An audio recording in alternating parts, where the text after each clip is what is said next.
Hi అండి. నమస్తే. Welcome to అమ్మాయి లోకం. అందరూ ఎలా ఉన్నారు? నేనైతే చాలా బాగున్నాను. మీరందరూ కూడా బాగుండాలని మనస్ఫూర్తిగా కోరుకుంటున్నాను. ఇవాళ మన రెసిపీ వచ్చేసి చాలా సింపుల్‌గా, క్విక్‌గా అయిపోయే ఎగ్ పాప్‌కార్న్ ఎలా చేసుకోవాలో చూద్దాం. స్కిప్ చేయకుండా చూడండి. ముందుగా మిక్సింగ్ బౌల్‌లో ఇక్కడ 3 స్లైసులు తీసుకున్నామండి బ్రెడ్. ఇది ఆటా బ్రెడ్. దీన్ని చిన్న చిన్న ముక్కలుగా చేసుకొని వేసుకుందాము.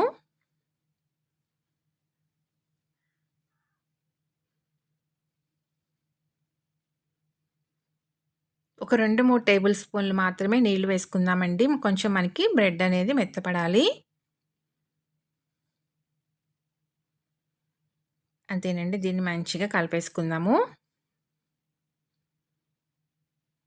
ఇది కొంచెం పాత బ్రెడ్ అండి. ఒక 3, 4 డేస్ అయిన తర్వాత దాన్ని నేను యూజ్ చేశాననమాట పాత బ్రెడ్.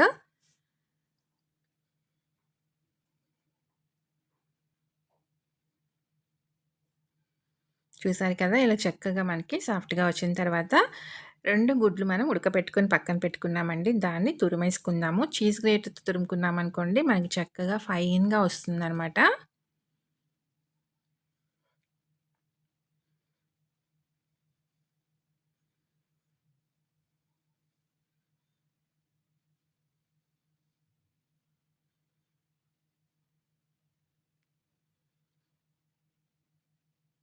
అంతేనండి. ఇలా తురిమేసేసుకున్న తర్వాత దీనిలో ఇప్పుడు ఒక పావు టీ స్పూన్ ధనియా పౌడర్, పావు టీ స్పూన్ మిరియాల పొడి,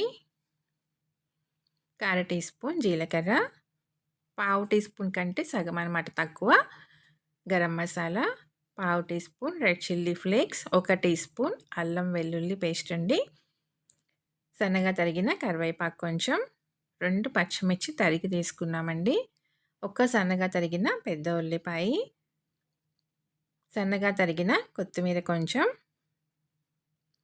రుచికి తగినంత ఉప్పు,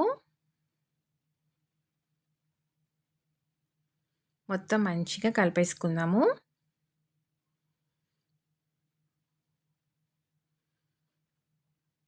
బ్రెడ్ గనక మీరు అప్పటికప్పుడున్న ఫ్రెష్ బ్రెడ్ తీసుకున్నారనుకోండి, ఇన్ని నీళ్ళు కూడా పట్టవు మీకు. ఒక టేబుల్ స్పూన్ నీళ్ళైతేనే సరిపోతుందండి.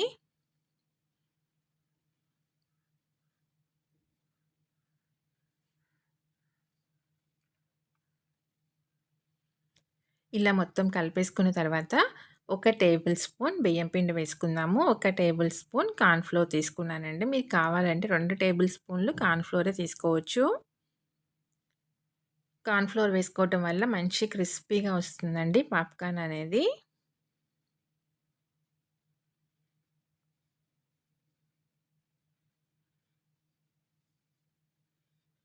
మొత్తం మంచిగా కలిపేసుకుందాము. చాలా క్విక్‌గా అయిపోతుందండి. 10 నిమిషాల్లో పిల్లలు ఏదన్నా స్నాక్ అడిగారనుకోండి, ఇలా ట్రై చేసి చూడండి. చాలా టేస్టీగా ఉంటుందనమాట. దీన్ని ఇప్పుడు మనం చిన్న చిన్న బాల్స్ లాగా ప్రిపేర్ చేసుకుందాం.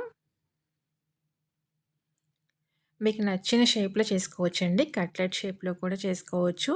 లేదు మీ దగ్గర ఏమన్నా కుకీ కట్టర్స్ ఉన్నా గాని దాంతో కూడా చేసుకోవచ్చండి. మీకు నచ్చిన షేప్‌లో చేసుకోవచ్చనమాట.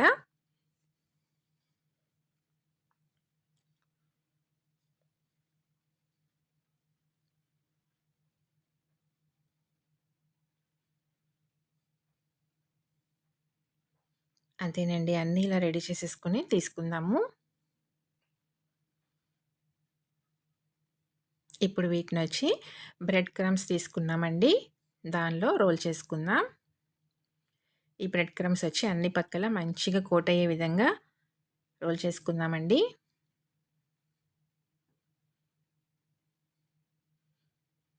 అంతేనండి. చక్కగా కోట్ అయిపోయిందనమాట.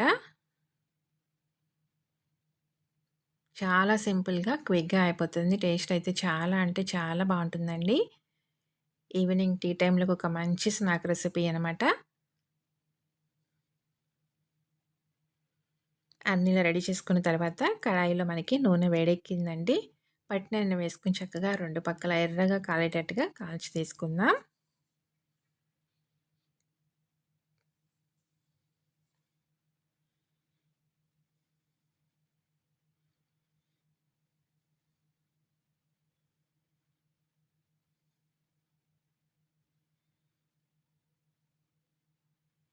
వేయగానే వెంటనే కదిలించకుండా ఒక నిమిషం ఆగి తర్వాత కలుపుకుందామండి. ఇలా కలుపుకుంటూ వేయించుకున్నామంటే అన్ని పక్కల మనకి ఈవెన్‌గా ఫ్రై అవుతుందనమాట.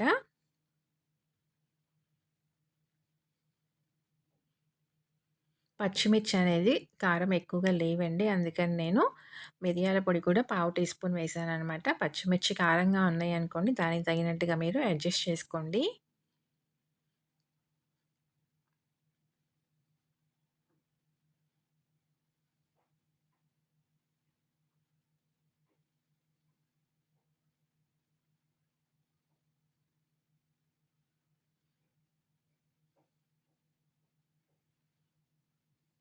చూసారు కదా! చక్కగా వేగిపోయినాయనమాట. పైన క్రిస్పీగా, లోపల సాఫ్ట్‌గా టేస్ట్ అయితే చాలా అంటే చాలా బావుందండి. అన్నీ ఇలానే రెడీ చేసుకొని తీసుకుందాం. చూసారు కదా! ఎంత క్రిస్పీగా ఉందనమాట. టేస్ట్ అయితే చాలా బావుంది. తప్పకుండా ట్రై చేసి చూడండి. మీకెలా వచ్చిందో కూడా నాకు తప్పనిసరిగా కామెంట్ చేయండి. అలానే వీడియో నచ్చినట్లయితే తప్పకుండా సబ్స్క్రైబ్ చేసుకొని ఒక లైక్ ఇచ్చేయండి. మీ ఫ్రెండ్స్‌కి, ఫ్యామిలీ మెంబర్స్‌కి షేర్ చేయండి.